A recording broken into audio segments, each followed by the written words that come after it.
Le 10 septembre 2025, un coup de feu retentit, en plein jour, sur un campus universitaire bondé. La cible, une figure politique majeure, abattue en plein milieu de son discours. Cet événement a bien sûr déclenché une affaire judiciaire absolument hors norme. Un dossier très complexe qu'on va décortiquer ensemble. Allez, on plonge dedans. Alors, revenons aux faits. Les faits bruts, ceux sur lesquels tout le monde s'accorde. On est donc à l'université Utah Valley. Le militant politique Charlie Kirk est en train de tenir un discours. Et c'est là, devant tout le monde, qu'il est abattu. L'onde de choc est évidemment immédiate et une enquête massive est lancée sur le champ. Très vite, un suspect est identifié. Tyler James Robinson. Et là, la machine judiciaire se met en marche. Les charges qui pèsent contre lui sont lourdes, très très lourdes. Au total, il fait face à 7 chefs d'accusation. Et attention, parmi eux, il y a un crime capital, ce qui veut dire concrètement qu'il risque la peine de mort. Pour bien comprendre cette affaire, on va suivre un parcours en 4 temps. D'abord, on va revenir sur le crime lui-même. Ensuite, on suivra la traque du suspect. Puis, on examinera les preuves qui ont été accumulées. Et enfin, on regardera ce qui se profile à l'horizon, le procès. Allez, on commence par le commencement.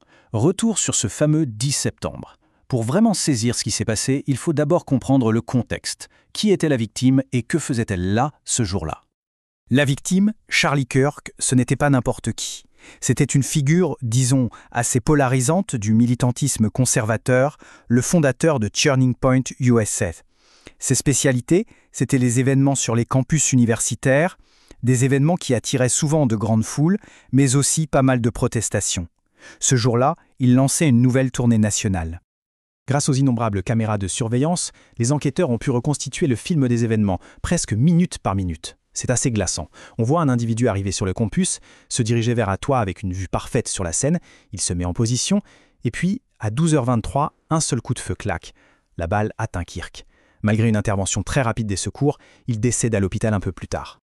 Le crime a été commis, le tireur a disparu. Une course contre la montre s'engage alors pour le retrouver. C'est le début d'une chasse à l'homme qui va tenir tout le pays en haleine. Pendant plus d'une journée, l'identité du tireur reste un vrai mystère. Les forces de l'ordre sont sur les dents. Cette traque intense va durer exactement 33 heures. 33 longues heures avant que l'enquête ne bascule, de façon assez spectaculaire. Et le point de bascule, il ne vient pas d'une analyse ADN de pointe ou d'un informateur secret. Non, il vient de l'endroit le plus inattendu qui soit. La police diffuse les photos de surveillance. Et une femme reconnaît l'homme sur les images. C'est son fils, Tyler James Robinson. C'est elle qui va alerter son mari et c'est ce qui va tout déclencher. Alors, la question que tout le monde se pose, pourquoi? Confronté par ses parents, Robinson aurait justifié son acte avec ces mots. Sa famille a confirmé à la police qu'il s'était politisé récemment, allant jusqu'à dire que Kirk propageait la haine. Bon, on a un suspect. Mais avoir un suspect, ce n'est que le début. Maintenant, il faut des preuves solides pour monter un dossier. Et les procureurs vont suivre une piste qui va s'avérer assez accablante. C'est ici que l'affaire prend une tournure vraiment étrange, presque surréaliste. En examinant l'arme, les enquêteurs découvrent des messages gravés sur les cartouches. Un mélange déroutant de mèmes internet, de slogans politiques comme « Hey fascist catch » et même des insultes. C'est un aperçu assez glaçant, on peut le dire, de l'état d'esprit du tireur présumé. Mais la preuve qui pèse peut-être le plus lourd, c'est cette note. Une note que le suspect aurait laissée à son colocataire. J'ai eu l'occasion d'éliminer Charlie Kirk et je vais la saisir. Pour les procureurs, c'est la définition même de la préméditation. L'intention écrite noir sur blanc. Et puis, il y a les preuves numériques. Peu après les faits, le colocataire de Robinson lui envoie un SMS, presque incrédule. « Ce n'est pas toi qui as fait ça, hein ?» La réponse est immédiate et sans le moindre détour. « Si c'est moi, je suis désolé. » Un aveu qui semble direct et potentiellement dévastateur pour la défense. Finalement, ce qui rend le dossier de l'accusation si solide, ce n'est pas une seule preuve isolée, c'est l'accumulation. C'est le faisceau d'indices. On a l'ADN sur l'arme, les images de surveillance, les témoignages des proches, les aveux par SMS. Tous ces éléments semblent pointer dans la même direction. Les faits sont là, les preuves sont rassemblées. L'affaire quitte maintenant le terrain de l'enquête pour entrer dans l'arène judiciaire. Une phase beaucoup plus lente, plus formelle. Les charges sont, sans surprise, d'une gravité exceptionnelle. Tout en haut de la liste, on a le meurtre avec circonstances aggravantes, un crime qui, on l'a dit, est passible de la peine de mort. Et puis, il y a 6 autres chefs d'accusation qui concernent surtout ces tentatives de brouiller les pistes, cacher l'arme, se débarrasser des vêtements et même demander à son colocataire d'effacer leur conversation. Face à tous ces éléments, la position de l'État est sans la moindre ambiguïté. En invoquant le mobile politique comme une circonstance aggravante, l'accusation a officiellement annoncé son intention, elle va requérir la peine de mort. Et c'est là que réside toute la tension du procès qui s'annonce.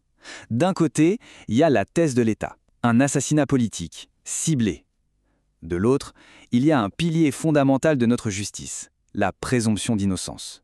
Aussi accablante que les preuves puissent paraître, c'est à l'accusation, et à elle seule, de prouver la culpabilité au-delà de tout doute raisonnable. Mais avant d'arriver à un verdict, le chemin est encore long. Il y aura d'abord une audience préliminaire pour s'assurer que l'État a assez d'éléments pour justifier un procès. Ensuite viendra la mise en accusation formelle, et c'est seulement après que le procès pourra commencer, où 12 jurés auront la tâche immense de décider du sort de l'accusé.